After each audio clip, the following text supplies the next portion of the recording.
Jadi oke. Jadi tentunya, kita memiliki apa ya, tanggung jawab yang cukup besar juga gitu ya, sebagai banyak sini pimpinan dari berbagai macam gitu ya, untuk memahami pola perilaku mereka. Nah, tapi mungkin udah tahu belum Akang sama Teteh teh generasi naon? Kenapa kunaon? Generasi apa? Ada beberapa paham yang membedakan antara, mmm, segregasi antara masing-masing generasi, namun di studi ini kami mengikuti pembedaan sebagai berikut, karena ini yang paling banyak digunakan di studi-studi lainnya, sehingga lebih mudah untuk membandingkannya. Jadi Gen X itu lahir tahun 65 sampai 80, Gen Y atau millennials itu 81 sampai 96, Gen Z 97 sampai 2012. Nah, yang menarik juga dan mungkin belum disadari bahwa Gen X itu adalah orang tua dari Gen Z. Ya, jadi saya adalah orang tua dari Gen Z. Makanya sebenarnya studi ini tuh buat saya memiliki sebuah keterikatan yang sangat dalam, karena ini tidak hanya benefit saya sebagai professionally, tapi personally karena saya juga akhirnya bisa lebih mengerti mengenai anak-anak di rumah gitu. Makanya kayaknya pada saat pertama kali saya mau inisiasikan kita melakukan studi ini, ada apa ya, wah seru nih kayak kita bisa ngebandingin di rumah bener nggak sih nih anak-anak seperti ini gitu kan. Nah,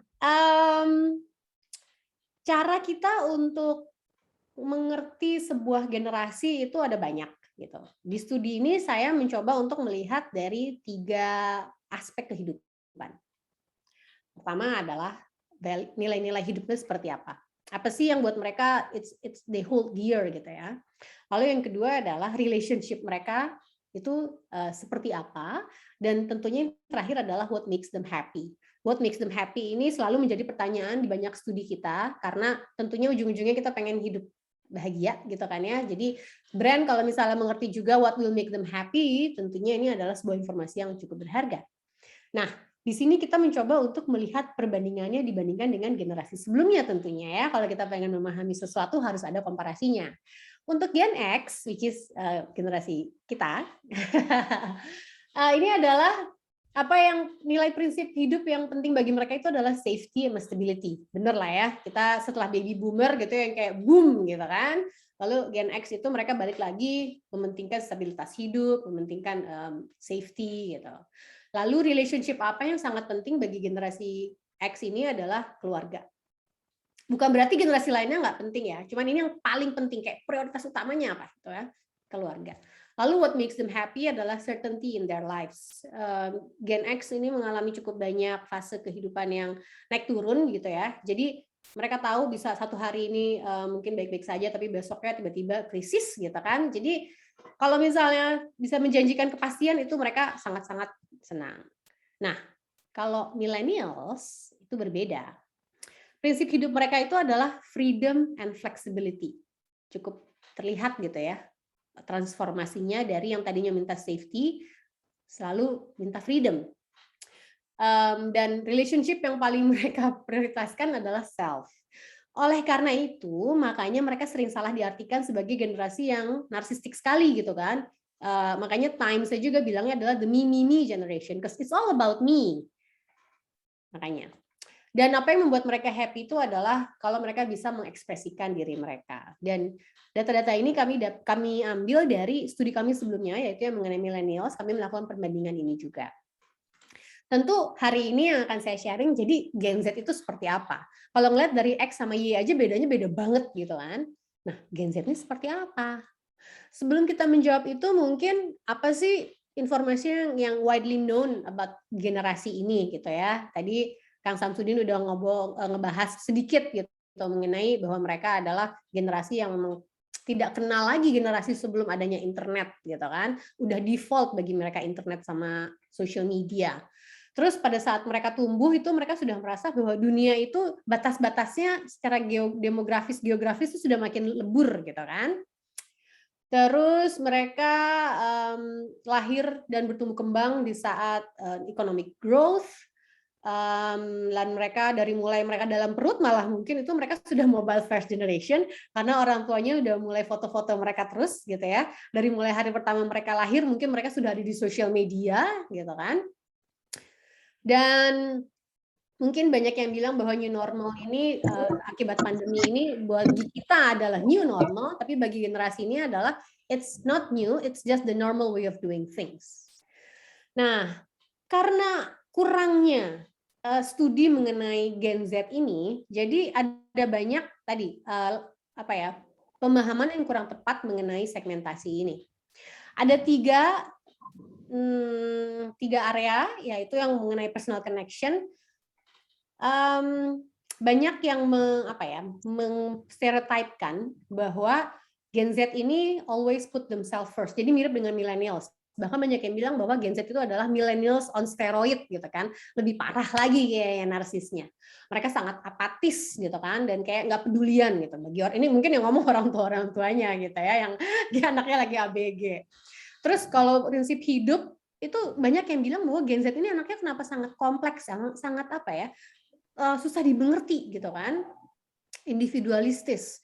Dan in terms of media juga dilihat bahwa Gen Z itu terlalu dependent terhadap social media. Nah, ini adalah mitos sebenarnya, karena setelah kita melakukan studi ini kita tahu bahwa ini tidak tepat gitu kan. Dan di studi ini tentunya kita ketemu dengan banyak sekali Gen Z. Pada saat mereka ditanya apa sih yang dunia lihat gitu ya, mereka sering tentunya gitu kan distereotipkan oleh orang lain, dan tentunya mereka merasa tidak setuju. Karena ada yang bilang ini adalah para responden studi-studi kami. Jadi meet the Gen Z of ASEAN Gen Z gitu ya. Mbak ini bilang bahwa justru saya konservatif kok, saya hidupnya sangat simple gitu kan. Terus juga Mas ini bilang bahwa dia nggak setuju kalau media bilang generasi mereka itu adalah generasi yang have it all, yang dimanjain dan ekstrim gitu kan. Nah, jadi pertanyaan yang akan dijawab ini sebagai masa depan dari ASEAN dan Indonesia tentunya, apakah Gen Z itu being misjudged gitu. Dan untuk menjawab pertanyaan tersebut, kami melakukan studi di 6 negara ASEAN tentunya. Dan studi ini cukup karena pandemi juga kan ya. Jadi 1 tahun proses yang dibutuhkan untuk menyelesaikannya. Kita melakukan preliminary research dulu, kita melakukan Google Survey, kita melakukan interview juga, lalu dari situ ada lab konsep gitu ya, di mana kita menggodok hipotesa segala macam, lalu kita workshop dengan sesama rekan-rekan dari negara-negara ASEAN lainnya, lalu kita generating idea, dan akhirnya kita melakukan main research itu, yaitu kuantitatif tentunya dan juga qualitative study.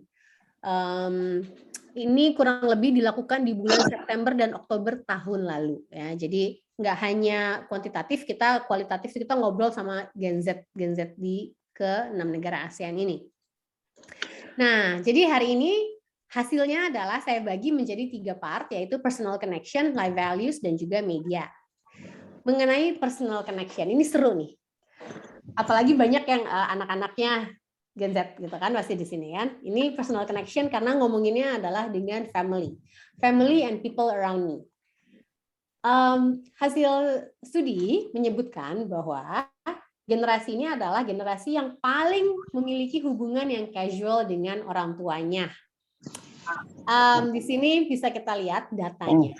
Jadi kipas apa lagi? 500.000 kata saya. Jadi pada saat kita bertanya, mereka menjawab tentunya lah ya. 48% dari Gen Z ASEAN bilang bahwa relationship mereka dengan orang tua mereka itu adalah casual and friend-like. Tapi di sini Akang Teteh bisa lihat ada di bawah di 55% itu adalah data Indonesia. Jadi 55% dari Gen Z Indonesia itu merasa bahwa hubungan mereka dengan orang tuanya itu sangat casual, bahkan kayak teman, mereka bisa ngomong apapun juga. Hasilnya ini lebih besar daripada rata-rata ASEAN. Berarti ya kita tahu ya, mungkin orang Indonesia orang tuanya jauh lebih santai, jauh lebih cool gitu dibandingin negara-negara yang lain.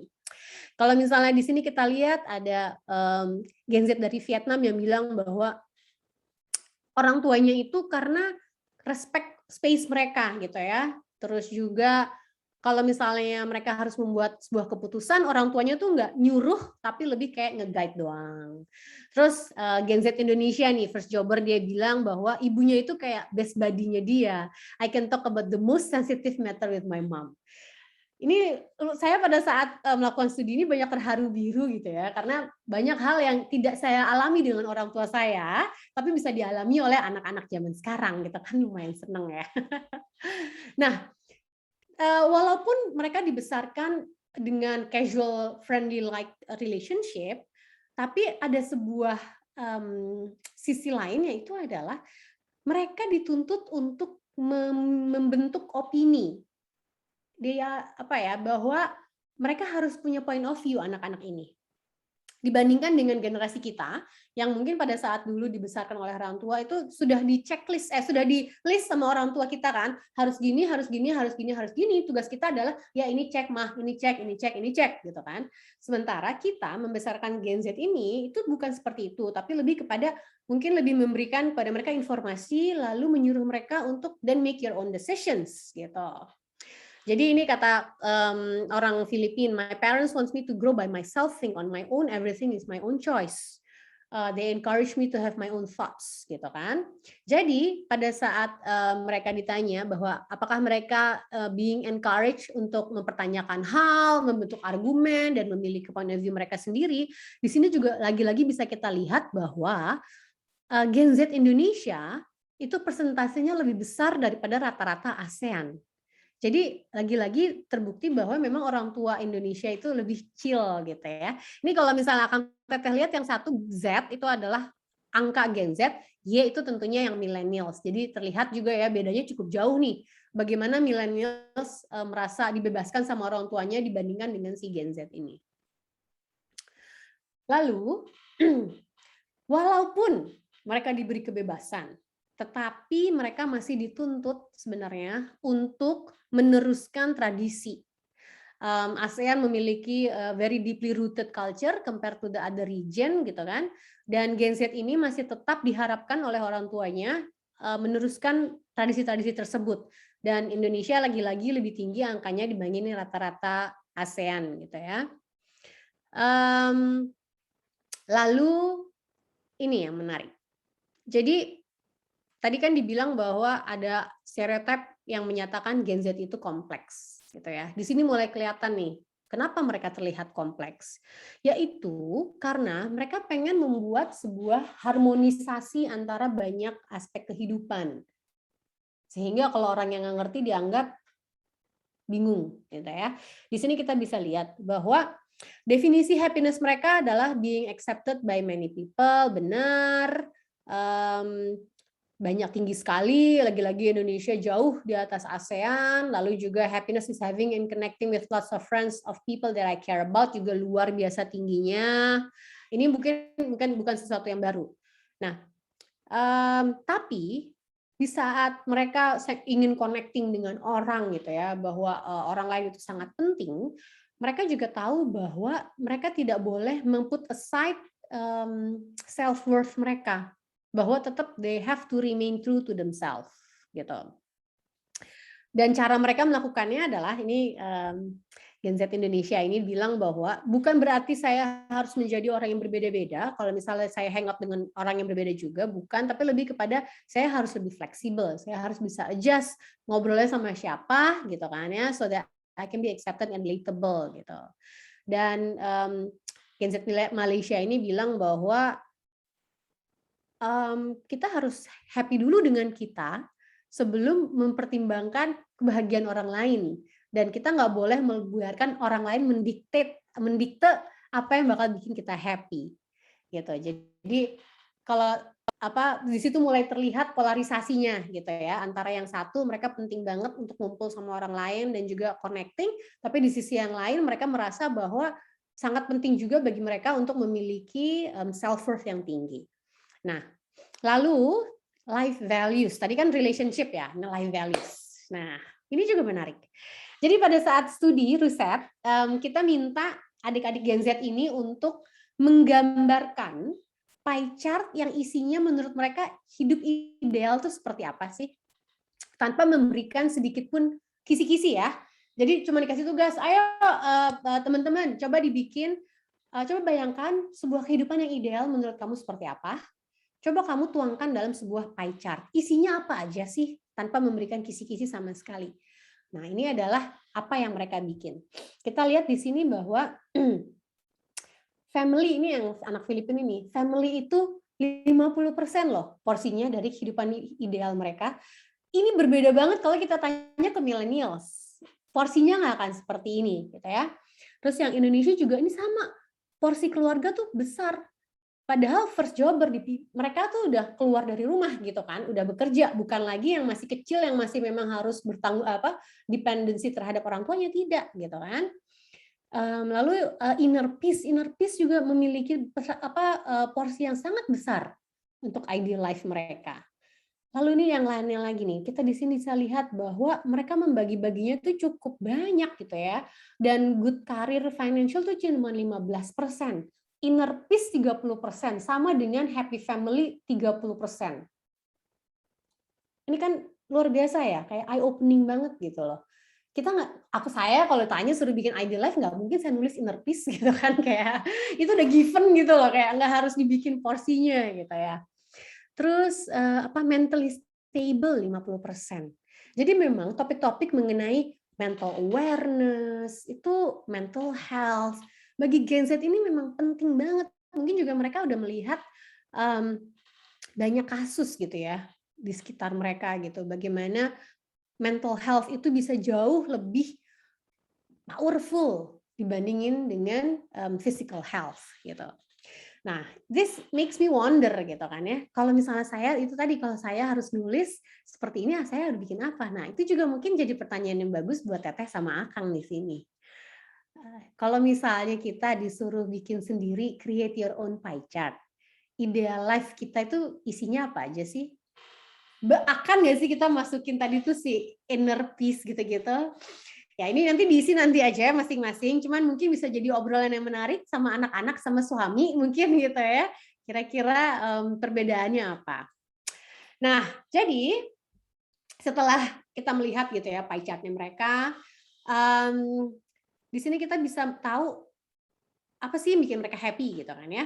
Balance antara apa yang bikin orang happy dan apa yang bikin mereka happy gitu. Jadi di sini ada banyak sekali contoh-contoh apa kata dari adik-adik Gen Z ini. I want to be settled first, then I can be a good daughter and support my family before I get married, because to me these goals are also for my family. Itu pada saat, kebayang nggak sih pada saat saya interview tuh ya, ini kan Indonesia gitu ya, jadi saya juga yang jadi moderatornya waktu itu untuk nanyain ke mereka gitu kan. Itu tuh kayak pengen apa ya, pengen pakai tisu untuk ngelap air mata gitu loh, karena terharu. Everything is about family, balik lagi ke family. Beda banget pada saat saya menginterview millennials 5 tahun yang lalu. Gitu. Ini bisa dibaca nanti sendiri sama Akang Teteh kalau misalnya pengen tahu lebih lanjut ya.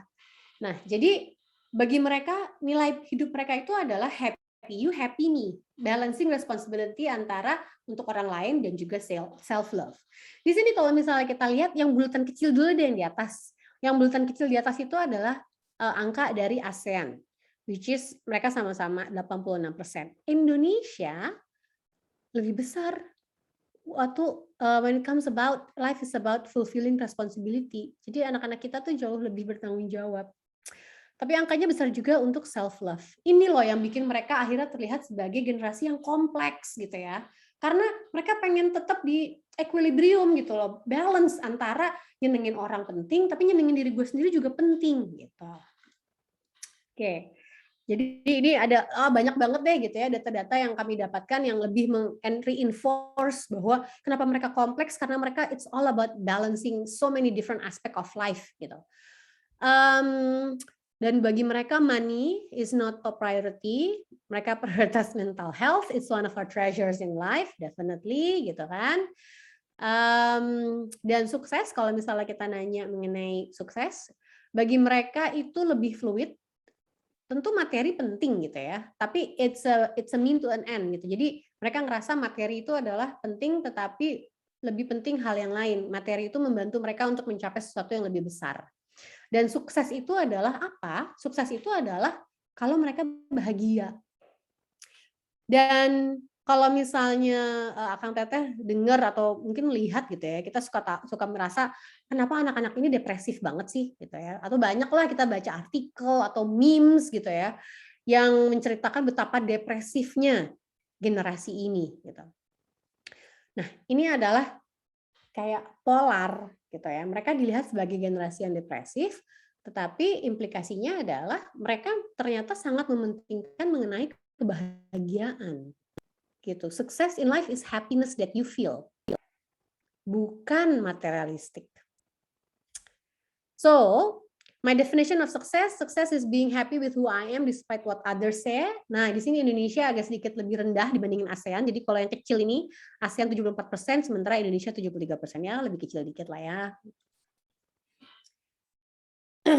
Great career is realistic and stable, ensuring happiness and comfortable life for the family. Jadi si Akang first jobber ini bilang something that I have to do adalah to make my parents live comfortably. Lalu as long as I can make my family happy, that is what really counts and matters. Lagi-lagi kita terharu banget dengan generasi ini.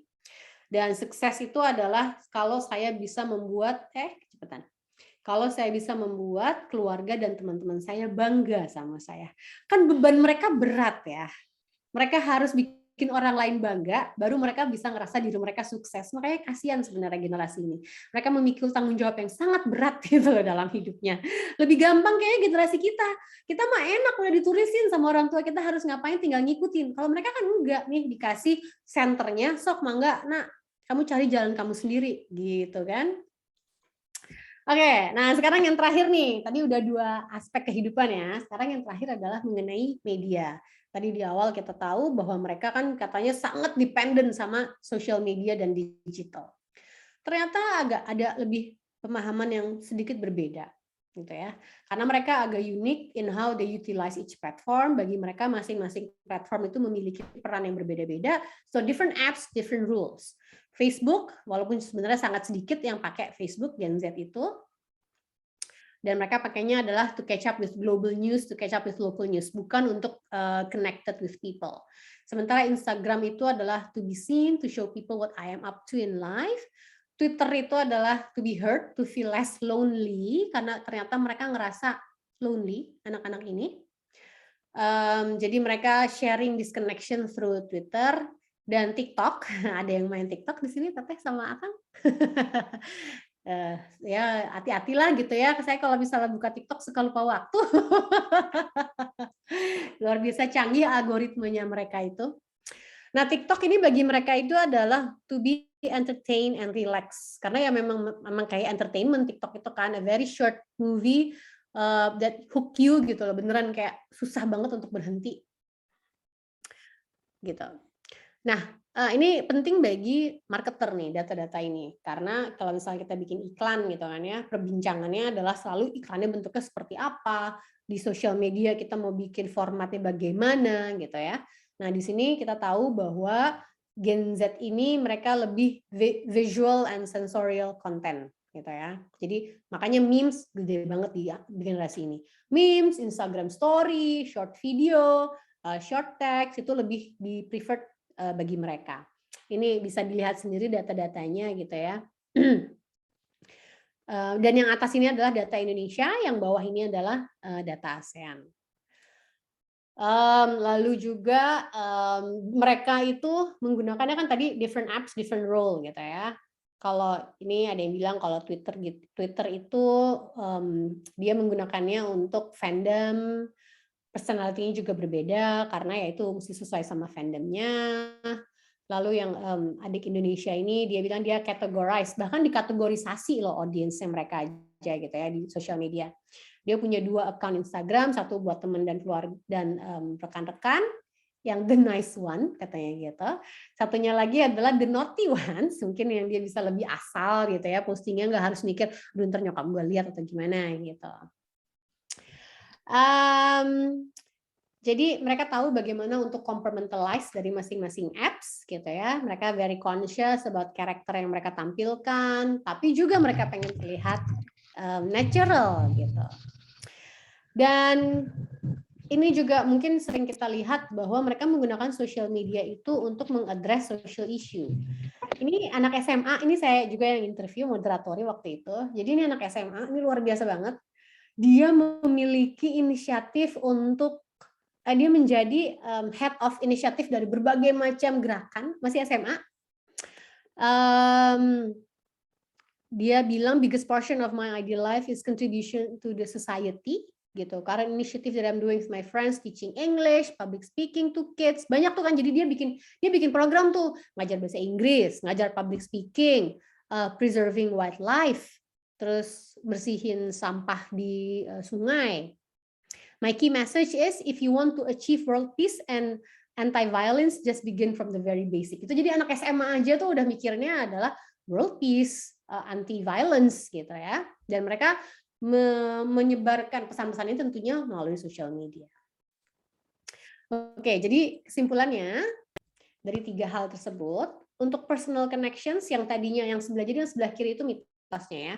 Mitosnya kan dianggap mereka tuh sangat apatis. Ternyata setelah melakukan studi ini kita tahu bahwa mereka tuh sama sekali tidak apatis.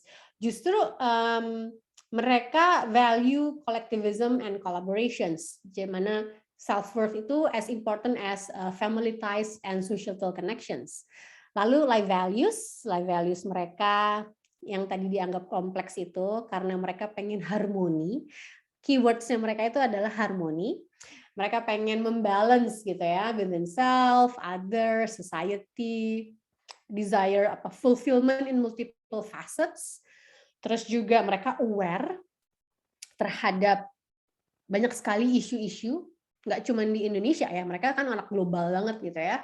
Mereka aware sekali terhadap social issue yang ada di dunia, mereka perseptif dan mereka reciprocate. Itu yang lebih aktif gitu ya, mereka actively participate. Dan yang terakhir, perilaku mereka terhadap media itu mereka mengcompartmentalize. Jadi yang tadi dibilang mereka itu sangat dependent terhadap social media, ternyata mereka justru lebih bijaksana dibandingin millennials. Di mana di millennials itu kan mereka cara mengkonsumsi digitalnya itu blurred antara what is offline and what is online. Like everything that happens offline should happen also kebalik ya. Everything that happens offline should also happen online gitu kan ya. Nah, itu millennials gitu. Sementara kalau Gen Z ternyata enggak. Jadi mereka tuh mikir lebih panjang lagi karena mereka lebih literate in terms of digital. Mereka juga lebih tahu konsekuensinya apa kalau semua ditaruh di social media gitu. Jadi sebenarnya no, they are not that dependent on social media. Padahal bahkan mereka lebih bijaksana. Oke, jadi kesimpulannya apa? Saya tarik nafas dulu dikit sebentar, sudah mulai agak serak. Kesimpulannya apa? Tadi akan sama Teteh di awal saya perlihatkan ini perbedaannya masing-masing generasi. Oke, nah ini dia. Jadi kesimpulannya adalah nilai hidup apa yang sangat penting bagi Gen Z yaitu harmony and self-worth. Lalu relationship yang penting bagi mereka adalah close circle of family and friends, dan yang bikin mereka bahagia itu adalah fulfillment of their own and others' needs. Nah, bagi marketer, bagi brand, bagi pembuat iklan, gitu ya, bagi pembuat kebijakan juga ini sebenarnya penting ya. Banyak orang lah yang mungkin dengan adanya studi ini bisa lebih terbantu untuk memahami generasi tersebut gitu. Dan untuk memudahkan, kayak tadi di awal saya bilang kan kalau nge-label itu kan memudahkan kita untuk membayangkan gitu ya, walaupun tidak semuanya benar, tapi tidak semuanya tepat label, kayak konsumen tidak tepat gitu ya, tapi itu memudahkan kita. Nah, secara kesimpulan jadi Gen Z ASEAN apalagi Indonesia ini gitu ya, itu kita sebut dengan the synergizers. Karena dengan menyebut mereka sebagai synergizers, ini membantu kita untuk tadi debunking all the myth gitu ya, untuk merubah persepsi kita dan juga membantah stereotip yang tidak tepat. Karena mereka ternyata orangnya sangat sinergi. Mereka ingin sekali mensinergikan berbagai macam faset kehidupan mereka untuk bisa berjalan bersama-sama. Personal happiness, professional growth, dan juga social relationship. Gitu ya. Jadi keren dah angkatan ini deh gitu ya. Dan kalimat terakhirnya adalah perhaps Gen Z can restore faith in humanity. Mudah-mudahan, amin, ini anak-anak kita. Ini harmonisasinya mereka ya, self-fulfillment dan juga fulfilling others. Nah, ini bagian terakhir dari sharing saya, yaitu adalah setelah mengetahui berbagai aspek kehidupan mereka, ujung-ujungnya pertanyaan bagi kita itu adalah sebagai brand, sebagai agency gitu ya, bagaimana kita bisa bersinergize dengan generasi ini. Jadi kita harus ngapain setelah mendengar ini semua? Ternyata mereka itu adalah shopper yang lebih rasional.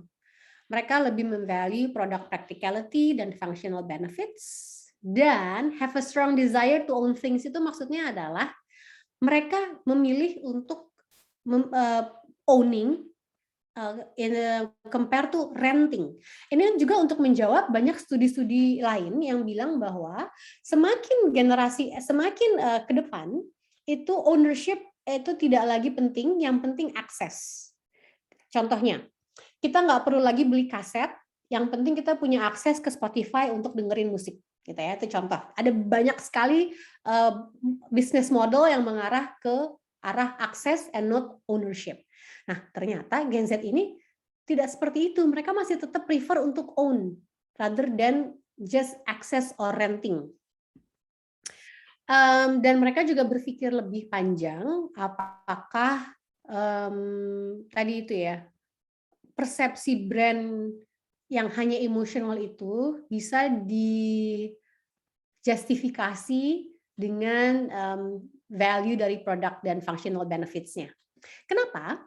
Karena selain dari mereka synergize, mereka juga conscious. Jadi mereka ingin brand yang mereka beli atau yang mereka associate with itu memiliki kontribusi terhadap kebahagiaan dan juga society.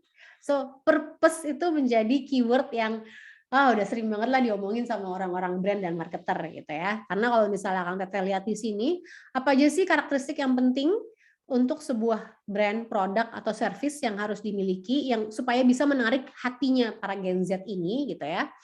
Amplify passion, contribute to local cause, help eliminate the burden of making decisions, karena sekarang eranya over itu ya, terlalu banyak decisions, alleviate loneliness, promote inclusivity, ini juga penting. Mereka tidak mau sekali, mereka pengen equality lah dalam berbagai banyak aspek kehidupannya.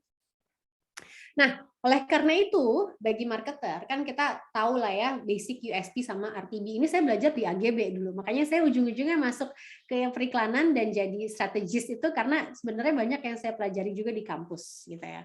Dulu kita belajar mengenai unique selling points dan reason to believe. Nah, alangkah baiknya kalau kita ingin bonding sama Gen Z ini, instead of cuma unique selling points, kita memberikan unique social perspective sebagai brand. Mungkin Kang Fadli gitu ya, punya brand toko roti gitu kan ya. Mungkin untuk lebih menarik anak-anak Gen Z ini nggak cuma bilang rotinya itu enak dan harum misalnya gitu, tapi roti ini juga membantu para pekerjanya misal gitu. Jadi to have this unique social perspective itu akan membuat nilai lebih bagi mereka. Dan reason to believe instead of just to believe, mungkin reason to bond, karena tadi kan mereka pengen connected ya, they feel lonely gitu. Jadi kalau misalnya brand bisa memberikan sebuah bonding relationship itu mereka akan sangat-sangat appreciate. Ini ada banyak sebenarnya habis ini tahap-tahap untuk marketer, tapi saya nggak akan terlalu detail gitu ya. Intinya adalah bagi marketer itu harus lebih mengembrace mereka. Bagi mereka no one gets left behind. Mereka sangat pengen inclusivity.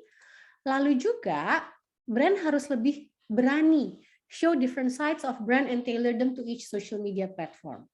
Banyak kita lihat sekarang kalau misalnya orang pasang iklan di social media, mereka menggunakan iklan yang sama di Instagram, di TikTok, di Facebook, di Twitter. Iklannya sama, cuma jadi banner posting yang sama gitu kan ya.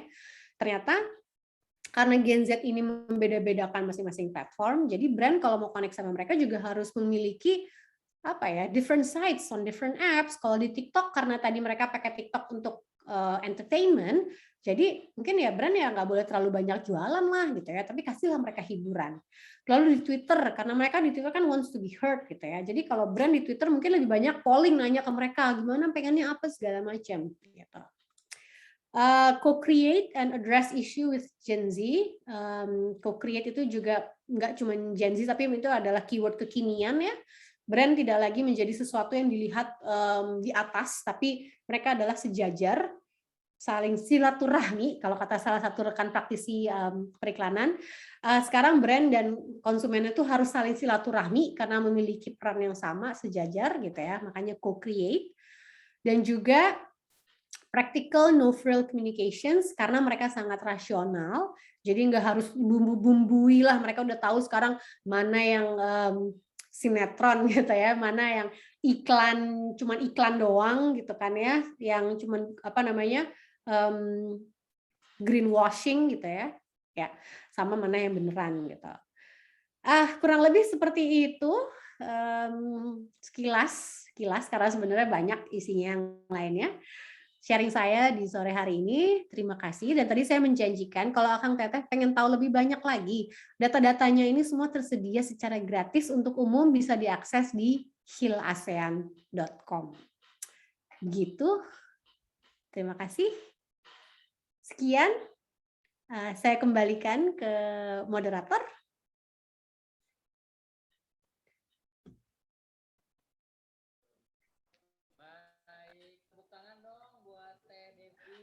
Suaranya kecil banget. Luar biasa, ya daging.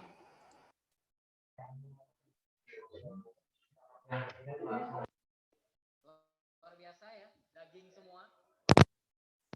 Yang disampaikan, saya sampai sulit untuk berkata-kata, sampai sulit untuk bilang, Mbak, waktunya habis ya. Ini mengalir luar biasa. Dan yang paling penting adalah ini beyond my expectation ya. Saya kira saya di sini akan banyak bicara tentang bagaimana brand saya bisa dijual ke anak-anak generasi Z. Tapi lebih dalam lagi, ini bagaimana saya menjadi orang tua dari anak-anak generasi Z. Thank you very much Mbak Devi, mantap, luar biasa ya. Sekali lagi ini menjadi bekal yang luar biasa khususnya untuk saya ya, sebagai orang tua yang hari ini sedang mempelajari anak-anak saya yang mungkin berada di fase generasi Z. Baik, Akang Teteh semua, kita masih ada waktu 20 menit ke depan.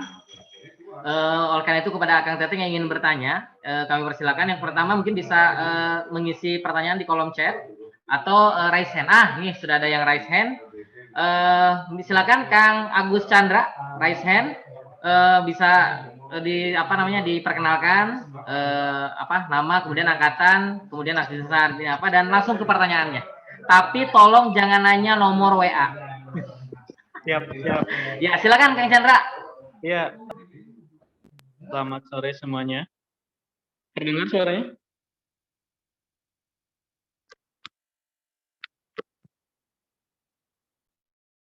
Tes. Oke. Materinya sangat menarik sekali, Teh. Kenalkan, saya dari angkatan 38 ya. Di kelas Kang Encam. Dulu sama-sama di BEM. Ya, jadi menarik sekali ini, terutama untuk marketer ya.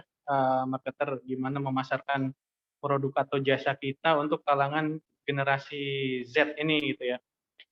Nah, ini mungkin salah satu unit bisnis di perusahaan kami itu kan memang bergerak di bidang kesehatan ya, Teh. Nah, kira-kira menurut Teteh ini gimana nih kalangan Gen Z itu memandang mengenai gimana sih sisi penting kesehatan bagi kehidupan mereka? Apakah mengenai misalkan gimana sih mereka berobat gitu kan? Kan mungkin kalau sekarang kita temukan banyak juga ya aplikasi-aplikasi kesehatan gitu ya, misalkan Halodoc atau Halo Dokter gitu ya, dan lain-lain sisi milenial. Dan memang Gen Z ini lebih arahnya ke serba digital gitu kan. Dari sisi lain berarti kan ada perubahan pola bisnis yang sedang berjalan gitu ya. Contohnya misalkan ada juga misalkan tadi saya lihat datanya kan hampir banyak juga tuh melalui TikTok gitu ya. Ada beberapa perusahaan-perusahaan yang mempromosikan bisnisnya melalui sosial media gitu. Cuman apakah efektif gitu ya? Misalkan kalau kita menyasar Gen Z ini untuk mempromosikan segmen bisnis kita melalui sosial media, misalkan TikTok tuh. Apakah tepat gitu? Karena memang kalau TikTok itu sendiri yang kita tangkap di sini kan ada 92% ya Teh ya. Sifatnya itu lebih entertain gitu ya, lebih menghibur gitu. Menghibur dalam artian kita menawarkan produk atau jasa kita itu bukan secara hard selling, gitu. Cuman istilahnya ada hiburannya di situ, tapi secara tidak langsung nanti kedepannya ada engage kita dengan klien ataupun dengan pasien ya dalam hal ini. Nah mungkin dari sisi Teteh sebagai praktisi di bidang advertising yang sudah cukup lama ya, bagaimana Teh khususnya dari bidang sisi bisnis di bidang kesehatan seperti itu dan perspektif Gen Z terhadap kesehatan pola hidup mereka. Ya, makasih Kang Encam dan Teteh. Assalamualaikum. Waalaikumsalam. Terima kasih Kang Agus. Untuk spesifiknya mengenai hubungan mereka dengan bisnis kesehatan, terus terang tidak dibahas di dalam studi ini gitu ya. Jadi kita nggak nanya secara spesifik gitu. Namun saya melakukan studi juga ya. Jadi pada saat COVID ini juga saya melakukan beberapa studi. Kita tahun lalu itu sampai 2 kali. Jadi pada saat baru awal pandemi dan juga pas akhir tahun pengen tahu bagaimana transformasi perilaku masyarakat yang berubah. Tentunya dengan pandemi semua lapisan masyarakat lah ya tiba-tiba menjadi sangat aware terhadap pentingnya proteksi dan imunitas gitu ya, immunity system. Nah, bagi orang Indonesia pada khususnya gitu ya, kita itu sebenarnya orangnya kan lebih santai ya pola pikirnya gitu ya.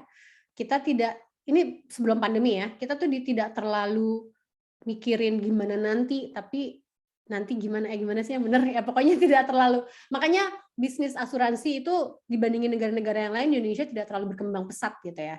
Karena kalau ngomongin sesuatu proteksi masa depan itu bagi kebanyakan orang jauh lah gitu, kayak bagi mereka yang penting hari ini dan besok dulu gitu kan ya. Nah, tapi tentunya dengan pandemi ini itu semua banyak yang berubah, orang makin aware bahwa proteksi itu adalah hal yang penting. Hubungannya dengan Gen Z, justru mereka yang merasa cukup terimbas dalam hal gamang gitu ya, kesehatan mereka gitu. Karena juga mungkin mereka orangnya tadi banyak mesti mikir ini itu, jadi dihadapi dengan pandemi mereka cukup gamang. Jadi aspek kehidupan itu aspek kesehatan bagi Gen Z ini sangat penting lah. Jadi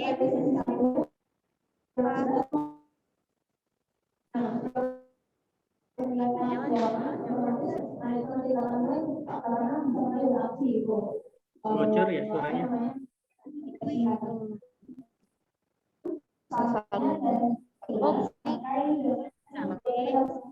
Rumah itu ini pegang banyak.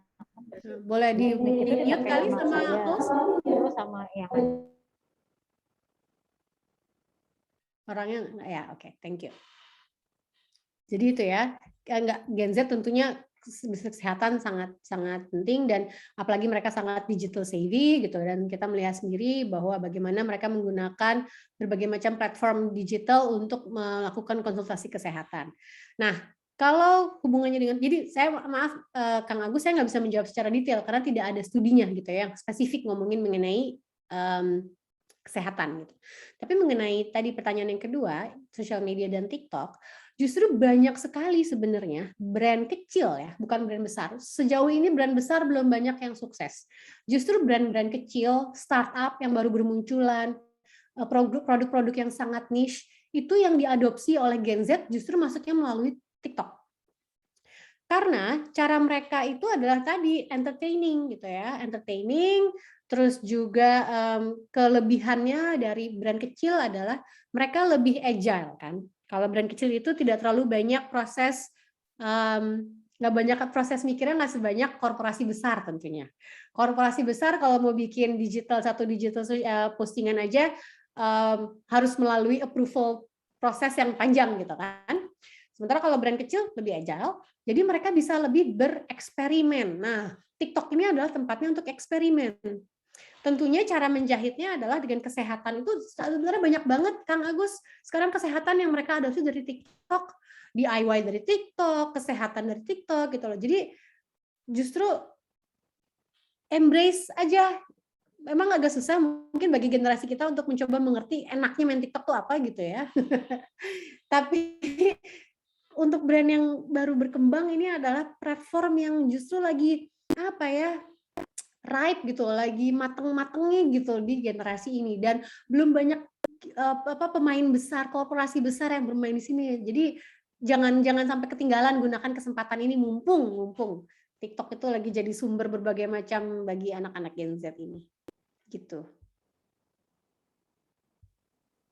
Ya, terima kasih banyak penjelasannya Teh, sangat luar biasa. Jadi kedepannya mungkin Dari saya mau minta kontak Teh Devi kalau ini kalau sisi marketingnya gitu ya. Kebetulan kan saya lagi handle klinik dan apotek, pengembangan ke depan gitu. Memang perlu sisi marketing juga untuk pengembangan ini, memang lebih ke arah digital gitu Teh. Jadi kita lagi mengembangkan di daerah Cikarang, kemudian juga kita mengembangkan di daerah Bangka, Kemang ya. Ada beberapa restoran Korea juga nanti yang akan kita bangun gitu. Jadi kayaknya sih perlu lebih ke arah digital marketing sih, saya pengen diskusi lebih banyak dengan Teh. Betul. Gitu. Ya, di daerah Kemang ya kantornya Teh? Kantor saya karena ini kan di Hakuhodo tuh ada beberapa ya di Indonesia. Jadi kita daerah Prapanca dan sekitarnya. Oh, Prapanca, ya dekat. Dekat lah. Salah satu restoran nanti kita di daerah Bangka, Bangka Raya dekat situ. Restoran Korea, mungkin nanti mampir Teh ke situ silakan. Mangga. Sama ada prinsip kecantikan juga. Iya. Selanjutnya ya sebentar Kang. Ini ada yang nanya dari Rizky Setio ya, terkait konsumsi Gen Z terhadap sosial media, apakah akan berdampak kepada konsumsi media seperti televisi dan radio? Ya, juga dampak khususnya dalam beriklan melalui dua media tersebut gitu. Ya. Sangat. Mungkin sebelum tadi ke Kang siapa tadi ya? Itu dulu ya Teh ya? Enggak. Boleh Mangga. Dampaknya terhadap TV dan radio ya pertanyaannya ya. Sangat berdampak. Gini, jadi TV itu kalau misalnya kita lihat data Nielsen ya, pasti akan dibilang bahwa penetrasi TV masih merajalela lah, nomor 1 di Indonesia. Kalau misalnya Nielsen presentasi pasti akan bilang ke brand bahwa jangan lupa tetap pasang iklan di TV karena penetrasi masih 90 sekian persen tentunya gitu kan. Ya, siapa sih yang nggak punya TV gitu kan? Nah, tapi kalau misalnya kita ngelihat dari affinity, yaitu hubungan yang lebih dalam, tentunya digital semakin tinggi dan fungsinya jadi agak sedikit bergerak gitu ya. Misalnya TV itu masih tetap dinyalakan, tapi lebih kepada background di rumah sambil masak gitu kan, biar ada suara-suara, pasang TV gitu ya. Jadi terekam di risetnya Nielsen tentunya nyala TV-nya, tapi apakah ditonton sama orangnya belum tentu. Nah, bisnis model TV, kalau misalnya rekan-rekan mengikuti perkembangannya juga tentunya luar biasa mereka bertransformasinya. Rata-rata grup TV itu mereka memiliki digital bisnis yang banyak gitu ya. Kalau misalnya siapa lah yang besar MTech gitu ya, itu kan luar biasa giant corporations gitu ya. TV itu hanya menjadi salah satu unit usaha mereka, tapi mereka memiliki banyak sekali unit usaha digital yang mereka coba untuk saling bersinergi. Jadi mereka nggak mungkin matiin TV karena TV masih tetap menjadi kontribusi profit terbesar ya. Masalah iklan di TV gede gitu kan, mahal gitu kan. Tapi mereka mencoba untuk mensinergi. Jadi yes, bisnis model TV berubah sekarang dan kalau misalnya kita melihat menjamurnya terestrial kita bilangnya ya, lebih gampangnya ya, TV streaming gitu kali ya. TV streaming itu lebih menjamur, itu kan juga merubah pola mereka mengkonsumsi TV, itu udah masuknya digital juga. Kenapa Kang? Nggak kedengeran suaranya? Podcast mungkin? Podcast? Nah, itu yang merubah radio, podcast gitu. Podcast itu walaupun sering kita dengar di mana-mana, tetapi Kayak podcast gitu ya? podcast sebenarnya hype-nya terdengar tinggi, tetapi secara angka belum terlalu tinggi podcast. Mungkin orang Indonesia masih senang juga ngelihat visual ya. Kalau podcast kan cuma dengerin doang, gitu. Beda dengan YouTube ya. Kalau YouTube podcast gitu ya, tentunya sekarang luar biasa juga, banyak sekali artis-artis TV yang pindah ranah ke jadi artis YouTube. Jadi balik ke pertanyaannya tadi, sangat merubah pola konsumsi dan sangat merubah pola bisnis dari TV dan radio. Nah, jadi untuk marketer kalau mau pasang iklan di TV sama radio juga ya sekarang harus lebih bersinergi juga lah dengan itu digital. Print apalagi, print udah lebih dulu gitu ya kayaknya ya mereka strugglingnya. Itu. Terima kasih Teh atas jawabannya. Selanjutnya mungkin pertanyaan terakhir dari Kang Fadli Afriyadi. Kang Fadli silakan. Halo, Kang Fadli. Halo, Masih raise hand? Ya, silakan Kang. Dep, mau nanya dong. Ya, Wah, gue jadi malu, gue nggak usah kelihatan muka. sama aja, Fat. Profile picture lo sama muka lo barusan tuh sama persis. Nggak ada bedanya. Lo gue branding dikit lah, Dep.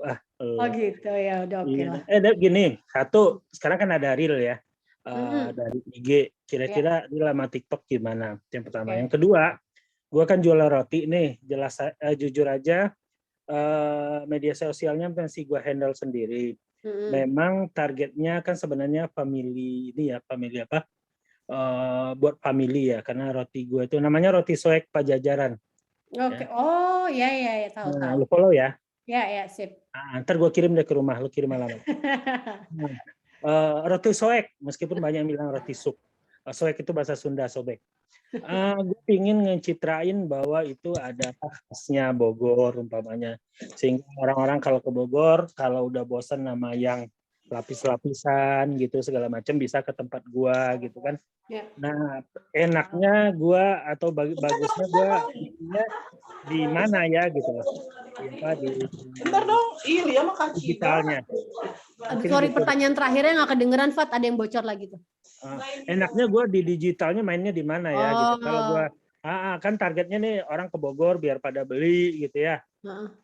Yang wisata-wisata gitu. Oke. Terima kasih. Oke. Pertanyaan pertama mengenai Reels. Sejauh ini sebenarnya kita tuh kan sekarang lagi dikuasai sama algoritma ya. Apa yang kita konsumsi hari-hari itu kan hasil algoritma ya. Jadi TikTok tuh algoritmanya masih lebih gimana ya, how to put it, politically correct ya. Ya Reels itu kan sebenarnya mencoba untuk mereplicate TikTok gitu kan. Namun entah kenapa user experience UI UX-nya itu TikTok masih jauh lebih bikin kita nyandu dibanding Reels. Mungkin karena Reels itu kita ada pilihan gitu ya. Teman-teman kita masih posting di di feed, teman-teman kita masih posting di stories gitu kan. Jadi Reels itu adalah hanya salah satu pilihan, dan kalau misalnya kita lihat di Reels juga isinya sama video TikTok juga gitu loh. Jadi mungkin dalam waktu dekat Reels belum bisa menggantikan posisi TikTok. Nah, tapi kalau misalnya ditanya Instagram sama TikTok ya, Instagram sama TikTok, menurut saya itu harus bersinergi justru. Jangan hanya memilih salah satu. Instagram masih sangat penting untuk commerce karena memang itu yang mereka bangun. Instagram itu bukan lagi menjadi sebagai tempat bagi kita untuk show off atau apa, bukan. Tapi mereka ingin Instagram sebagai platform commerce dan mereka menyediakan banyak sekali service button apa segala macam yang shopping gitu kan, memudahkan kita untuk belanja. Jadi brand memang harus ada di Instagram. Nah, tadi pertanyaan yang kedua adalah harus ngapain di TikTok gitu ya, Fad ya? Enggak, kan jujur aja gue kalau TikTok kan masih malu gitu ya. Iya, jangan lu joget-joget di TikTok juga. Belum tentu orang jadi pengen. Gue pengen kan roti gue itu satu, target marketnya itu family. Yang kedua adalah wisata. Nah, enaknya untuk sosial medianya atau untuk brand di sosial medianya gue mainnya di mana gitu ya. Gue Ini- ada sih, Facebooknya ada, Oke. Instagramnya ada, YouTube belum ada, TikTok ada, tapi ya jarang-jarang gitu ya. Harus main di mana? Maksudnya platformnya di mana gitu? Plafonnya di mana? Oke. Sebenarnya sih nggak ada salahnya main di semuanya. Di Facebook main, karena Facebook itu masih dipakai sama orang-orang yang generasinya lebih tua. Jadi mungkin bukan buat Gen Z-nya, tapi buat orang tuanya. Angkatan kita masih banyak di Facebook. Kalau family berarti Facebook masih penting untuk yang tua. Instagram itu sangat penting, karena di Instagram sekarang semua orang ada di situ, dari mulai yang tua sampai yang muda, gitu kan. TikTok, kalau lo pengen lebih cepat diadopsi sama Gen Z dan ya bukan viral lah ngomongnya ya. Mereka ngerasa lebih relevan, oh ini rotinya gue nih gitu ya. Masuklah di TikTok. Nah, yang menarik adalah kalau misalnya memang kita pengen positioningnya adalah ini rotinya orang Bogor, bukan roti orang Bogor. Apa tadi? Ini adalah makanan untuk wisata gitu ya, oleh-olehnya orang Bogor gitu kan ya. Kita nggak bisa berhenti hanya sekedar ngomong itu doang, atau hanya sekedar berhenti di ngomongin mengenai roti kita. Kan di sini ada banyak tadi, mana sih slide saya ya, yang bilang bahwa purposefulness nih ya, purposefulness dan juga mengenai story ya. Harus dikorek, Fat, mengenai cerita antara Bogor dan roti lu. Ya kan, kayak lo kenapa sih lo bisa klaim bahwa roti soek itu adalah makanan khas Bogor, gitu kan? Apakah ada sejarahnya? Ataukah lu memberdayakan banyak sekali ibu-ibu Bogor untuk bikin roti gitu. Jadi ceritalah ke mereka di sosial media behind the scenes banyak-banyaknya. Sekarang orang makin senang lihat behind the scene. Sekarang orang makin senang untuk tahu filosofi dari brand. Kenapa namanya roti soek? Lo ceritain, soek tenaon gitu ya. Sobek, kenapa disobek? Ceritain juga misalnya pakai penggunaan gandum, let's say ya, kan gandum pastinya ya, misalnya gandumnya itu dipanen oleh IPB misalnya gitu. Nggak ada padahal. Nggak ada ya. Itu tapi intinya banyak-banyakin cerita itu behind the scene-nya. Iya. Gitu. Oke, thank you Deb. Sama-sama. Terima kasih ya. Jadi Kang Fadli, mudah-mudahan bisa memberikan banyak inspirasi. Iya, siap. Teh Devi, mungkin ini pertanyaan yang terakhir. Saya merangkum dua orang penanya menjadi satu pertanyaan. Yang pertama, pertimbangan apa bagi seorang generasi Z untuk menentukan pilihan produk gitu ya. Misalnya produknya X itu apa sih yang menjadi hal utama ya pertimbangan mereka. Yang kedua adalah generasi Z ini memutuskan untuk repeat order begitu ya ke sebuah produk itu apa gitu ya. Itu mungkin Teh. Ya, baru udah saya stop sharing nih, padahal tadi ada di slide ya, mengenai apa yang membuat si Gen Z itu beli ya. Tadi ada di slide saya sebenarnya. Ekspektasi important role for a brand to fulfill. Jadi apa yang bisa ditawarin sama brand yang bikin orang lebih greget gitu ya sama brandnya bagi Gen Z itu ya. Yang pertama adalah ngomongin mengenai passion dan skill. Jadi passion mungkin bukan hal baru, udah kita gaung-gaungkan dari sejak millennials kemarin, pentingnya passion. Jadi itu nomor satu, kalau misalnya brand tersebut bisa connect sama passionnya dia atau bantu skillnya dia. Lalu yang kedua adalah contribute to local cost. Ini tadi nyambung ke pertanyaannya Kang Fadli sebelumnya, kontribusi to local cost. Sekarang zamannya banget untuk merek lokal untuk berjaya, karena Gen Z seneng banget gitu ya, mendahulukan brand-brand lokal dibandingin brand-brand multinasional.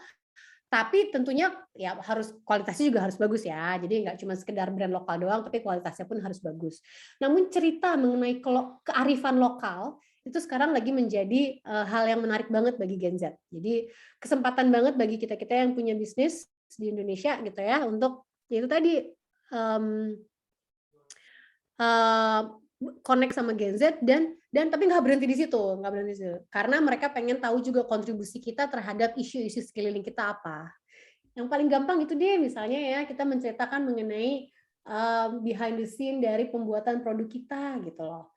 Apakah kita ngebantuin mungkin pekerjanya adalah ibu-ibu PKK yang diberdayakan gitu ya, atau juga misalnya misalnya kalau kita ngomongin mengenai apa ya, teh gitulah misalnya gitu ya, pucuk daun tehnya itu seperti apa gitu. Jadi local cost yang dibantu atau nggak di support sama brand ini seperti apa.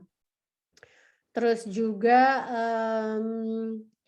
provide happiness tentunya lah ya, apa yang bisa bikin kita hidupnya lebih happy, dan juga promote inclusivity, dan mungkin yang bisa memberikan sebuah platform untuk saling connect. Karena mereka senang banget untuk apa ya, mereka senang banget tadi itu kan, because they think this world is one gitu kan ya. Jadi kalau misalnya kita bisa memberikan sebuah platform di mana mereka bisa saling ketemu sama orang, interaksi, mungkin juga saling membantu enhancing passion sama skill-nya, mereka akan senang sekali. Itu kurang lebih. Itu adalah tambahan.